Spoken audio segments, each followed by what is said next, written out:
The National Multiple Sclerosis Society estimates nearly 1 million people in the U.S. are currently living with MS. It's not always easy to diagnose, to be honest with you. For Sharon O'Keefe Fusco, the National MS Society branch manager in Duncansville, those statistics hit close to home.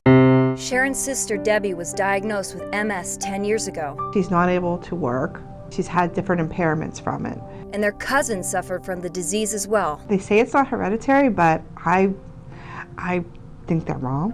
Perhaps one of the most frustrating things for people who suffer with MS has nothing to do with the disease itself, The insurance companies. but problems dealing with insurance covering their medications. There's just so many obstacles to sometimes getting that medication, which is, not fair. For Brooke Slick, a Bedford resident living with MS, the most difficult part of MS is unpredictability. Not only is it physically messing with you, it's mentally messing with you, and sometimes that's even scarier. It's like this snowball effect of a disease just chipping away at you. Brooke not only lives with MS, but she's an advocate for others living with the disease. Don't be afraid to say to your doctor, this drug really isn't working for me.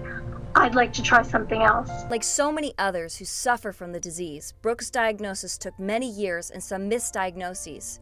After a minor stroke at age 35, she started to experience symptoms of MS. A year later, I lost the vision in my eye.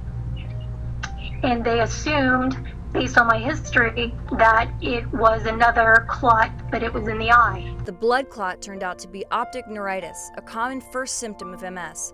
Still, it wasn't until 6 years after her stroke that she received an official diagnosis. There's all these different diseases that mimic MS symptoms. But if you spoke with Brooke in person, you wouldn't know how she's suffering. When people hear MS, my very first thought was a wheelchair. A large percentage of people who have MS never end up in a wheelchair.